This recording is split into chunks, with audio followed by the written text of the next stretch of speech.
Hello, welcome to the Crates Motel. My name's Conan. In today's video, we're going to have a bit of fun, or at least I find it fun. In the MPC, quite often we have to find workarounds. There is no De-Esser in the MPC, at least not yet. It would be a very valuable plugin, so Akai, if you're listening. So what we're going to do today is we're going to build a De-Esser in the MPC Standalone. Let's jump in.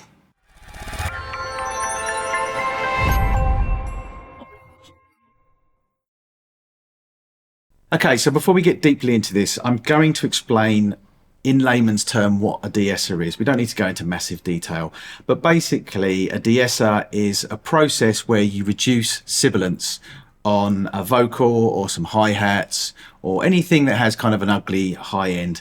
Situations where I would use this would be obviously on a vocal. Sibilance is like s sounds and sounds, so you want to get rid of that most of the time. It's nice to leave a little bit of natural sibilance in there. You don't want it to sound unnatural, but generally as a rule, you want to get rid of most of the sibilance. So I would use it on a vocal. I use it in mastering on the highs. Sometimes there'll be a resonant frequency that will stick out. Some of the hi-hats might be a little bit too much in the mix. So in mastering, my job is to polish everything off, and one of those things that I will do if I can't send it back to the mix engineer to be remixed is I will use a De-Esser to just tame the hi-hats a little bit in the mix. But there's various different reasons why you would use a De-Esser, but basically what you're doing is it's a process, a dynamic process, where a compressor or a dynamic EQ as such will home in on where the sibilance frequencies are, which can be anywhere. I don't want to give it a number, but generally people think of sibilance as being between 4K and 10K, but that's not gospel. Okay, so don't go around suddenly saying to everybody you must tame sibilance between 4 and 10K. I'm just giving you a rough ballpark number. So you will home in on those frequencies, and because it's dynamic, it will only clamp down on those when they actually happen. It's not like reducing the low end, reducing the high end in the mix. It's not like putting a filter or a shelf and reducing the EQ or rolling off the highs the way that tape saturation would. It's not doing that. It's a dynamic process, so it only clamps down on the S's, the sibilant, etc. when it actually happens. So there isn't a plugin like that on the MPC. So we're going to build one, and I made a video about building a multiband compressor in the MPC because a multiband compressor doesn't exist in the MPC as things are, as it stands. Maybe in the future it will. So I showed in that video how you can basically build a multiband compressor, and based on that concept, I'm going to show you how you can do a similar thing and build a De-Esser. It's a primitive De-Esser. It's not going to be as good as FabFilter's De-Esser, Vice De-Esser, that's a mastering De-Esser. It's not going to be as good as Waves. Tons of companies make De-Essers. There's a lot more coding involved. There'll be a plugin in your DAW. There's also hardware De-Essers as well. Some really great ones actually. So this is a primitive De-Esser, but what it's going to do is it's going to help you out of a fix. Quite often people will do rough mixes in the MPC, and if they just want to, well, some people actually do complete mixes in the MPC, so that it will really help them. But don't be fooled. It's a primitive De-Esser. But maybe, if you open your mind a little bit and you think out of the box, you can take this concept, which I'm going to show you, and take it further and, really build on the multiband compressor idea, build on the De-Esser idea. So, rambling a bit too much there about what a De-Esser is and what it does. But now that basically most people use it on a vocal to get rid of the s sound. So here we are in the MPC. I'm going to play you the vocal as is, no EQ, no compression. I've picked this particular vocal, one because YouTube doesn't give me a copyright strike, and two because it's got quite a bit of sibilance in it. Female vocal, you've heard me use this vocal before. You're all that I wanted, but this couldn't last. I wish that it would. So you can hear on Last and Wish that there's some, the style of the singer, she's kind of that kind of indie, lazy kind of vocal, dreamy, but they sing very close to the microphone, and consequently you can get quite a lot of sibilance when you record that style of vocal. So I've used this particular vocal because it has a lot of sibilance. So that's the original reference vocal. You're all that I wanted, but this couldn't last. So based on the concepts that's come out of that, we'll mute that and we'll go back to the beginning. And here we have 3 different copies of the same vocal. I've got them on vocal track, on audio tracks rather. So if you go into here, you can see, come out of buses, you can see at the bottom there's the reference track, and then here I've got the 3 tracks, which are audio tracks exactly the same, laid in exactly the same position. These are the 3 audio tracks that I'm going to use to build my multiband compressor stroke De-Esser. So come out, and basically what we need to do is we need a low, we need a mid, and we need a high, and the high is where the work's going to be done on the de-essing. So on each channel you want the same vocal put in as an audio. Vocal on the low, the vocal, mids vocal, highs vocal, exactly the same. You literally copy and paste the channel, but on the low you have air kill EQ and you just have the lows coming through. If you take this to about 300 Hertz, it doesn't have to be 300 Hertz, but I use 300 Hertz and explain why in a second. So I've gone up to 300 Hertz on here and I've left everything else as is. So that's in the low. You can also have a compressor on there and I'll explain where you can use it later on. But at the moment, as you can see, the compressor is turned off. So if we were just a solo, you can hear that you've just got the lows. Now, if we go into the mids, exactly the same chain, air kill EQ and air compressor. In the air kill EQ, we're just letting the mids go through.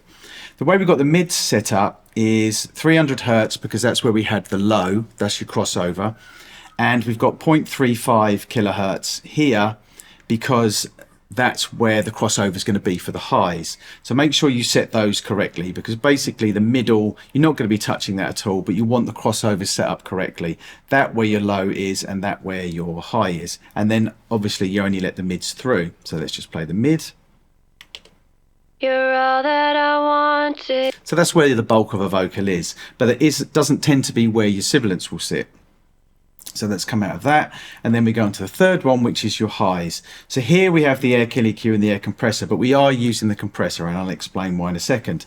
So go into your air kill EQ on the highs, and you're only letting the highs through, and you don't really have to worry about any of this at all, but you do have to worry about where this is going to be placed. Now what this area here is doing is we're homing in on where the sibilance is. So don't copy this because every single vocal or hi-hat or whatever is going to be a different frequency. But what you need to remember is that in the mid, which was the second one, the crossovers need to match with the 300, which was on the low, and the 435. Okay, we've got 437 there. It's not exactly the same, but pretty much the same. You've got a crossover point. So if we listen now to, and obviously just let the highs come through, just listen to the high.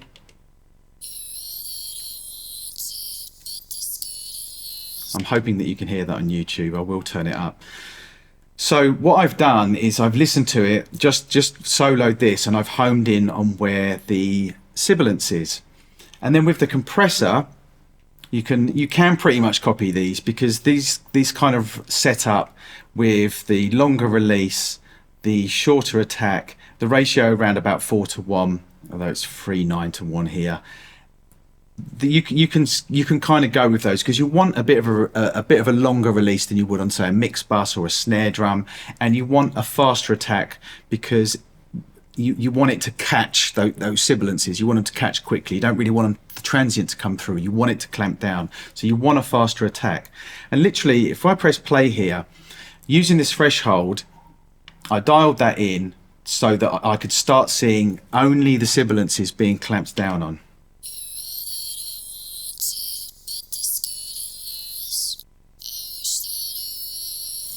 So you see, it only comes in, if you can hear, it only comes in where she's saying wish, wanted, lust.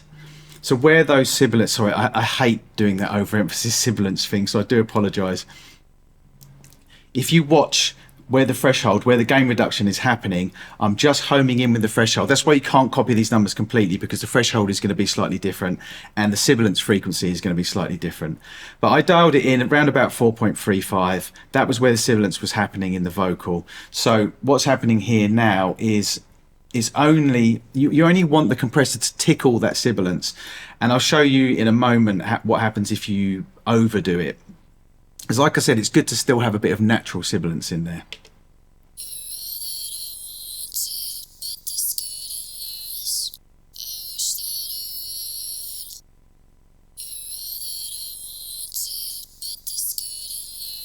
So let's leave it there for now. That looks about right. It's tickling a little bit. And now if we play them all together, let's just make sure they're all on, and let's make sure that the reference one is off. Yeah, okay. So now when you play it, you're all that I wanted, but this couldn't last. I wish that it would.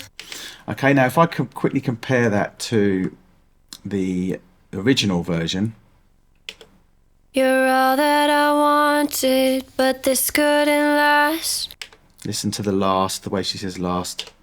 You're all that I wanted, but this couldn't last. As I said, it's primitive, it's not perfect, but what it's doing, you have to really, really home in on the original reference and then the version with the De-Esser on.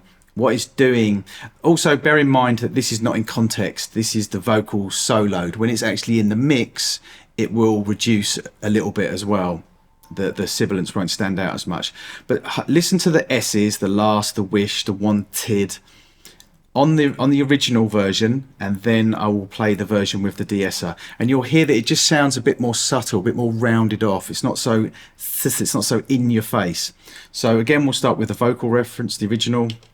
You're all that I wanted, but this couldn't last. I wish that it would. You're all that I wanted, but this couldn't last. I wish that it would. You're all that I wanted, but this couldn't last. I wish that it would. You're all that I wanted, but this couldn't last. I wish that it would. So it's subtle, but it's definitely there. And what it's done is it's just literally homed in on the th and the t and the, you know, the sibilance, and just rounded things off. So it's not such a spike, it's a bit more rounded off, and it's a bit more subtle. Subtler? It's a bit more subtle. So as I said, it is primitive and it is subtle, but it does the job, and it actually really, really does do the job. So what I'm going to show you here just quickly though is what happens if you just dial it in a bit too much. So we'll take that off. So we're just playing the version, the De-Esser version. You're all that I wanted, but this couldn't last. So what I'm going to do is I'm going to drop the threshold down so that it starts to actually compress the whole high end rather than just homing in on the sibilance. You're all that I wanted, but this couldn't last. I wish that it would. So there, obviously overdoing it, you can hear that you've lost all of the top end of the vocal, and you don't really want to do that. You just really want to home in. Now, what you do have to remember is, and like I said, this is very, very primitive. What did we have it round about there, didn't we? About you're all that I wanted, but this couldn't last. So as I said, it's rounding it off. It's not eliminating the sibilance completely. What you do have to remember is in Akai EQ, you are still, it's wideband. It's not homing in on just 4.37. You are actually homing in on 4.37, everything that's above that. But because sibilance, the nature of sibilance is it does tend to cut through the mix and does tend to be a little bit louder. That's why you can use this. You can home in on kind of where the sibilance starts, the lowest part of the sibilance, then bring it up a little bit. And whilst it is still wideband, if you get the threshold right, you are really just going to be homing in on the spike of the sibilance. So as I said, it is primitive, but it does work. And you can hear in the vocal that it has taken that edge out of the sibilance and just rounded things off. Now, what you can then do after that, if you want, is you can apply some EQ. So you can bring some air back into the vocal. So, you know, you could, I mean, this is a typical kind of setup really here. You're all that I wanted, but this couldn't last. I wish that it would. What I'm just really doing there is just giving some air because it's a wideband multi-band compressor rather than just narrow, very, very narrow band. I wanted to bring back some of the air, but I'm not going to bring back the sibilance because I'm homing in on the sibilance with the compressor around about 4.37. So it's still grabbing the sibilance, but then I'm just giving some air back to the vocal. So as I said, it's primitive, but it does work. You're all that I wanted, but this couldn't last. I wish that it would. You're all that I wanted, but this couldn't last. I wish that it would. You're all that I wanted, but this couldn't last. I wish that it would. So there you have it. As I said, primitive, but it does get the job done. You're in a fix, you've just got your MPC, you've recorded a vocal, you need to get rid of the sibilance. You can build that and you will be able to do it. You won't need to transfer it into your DAW, you won't need a hardware De-Esser. It does the job. And it does the job as well as some of the hardware units that I used to use. Now, obviously nowadays, the plugins that we have, like Vice De-Esser, FabFilters De-Esser, Waves De-Esser, they're a lot more detailed. They'll have a narrow band, a wide band. You have loads more options. And you've got wet dry, so you can blend some of the sibilance to keep that kind of natural feeling. Because like I said, you don't want to get rid of the sibilance completely. You do still want a bit of naturalness in there. Otherwise, it just sounds like the person's got a lisp and they've got a bag over their head, or they're singing with some foam rammed in their mouth. You don't want that. You do still want a bit of sibilance in there, a bit of naturalness. But this concept, the multi-band compressor concept, the De-Esser concept, it will get you out of a fix. And, there are other ways that you can use it. You can build on that concept that I've demonstrated, where you can use Airkill EQ, and you can have certain bands that you can apply compression to or effects to, etc. So there's a lot more to it, but those two concepts which I've demonstrated so far, the multi-band compressor and the De-Esser, are certainly ways that you can use it and you can build on it. So thanks for watching. This is the Crates Motel. My name's Conan. Till next time.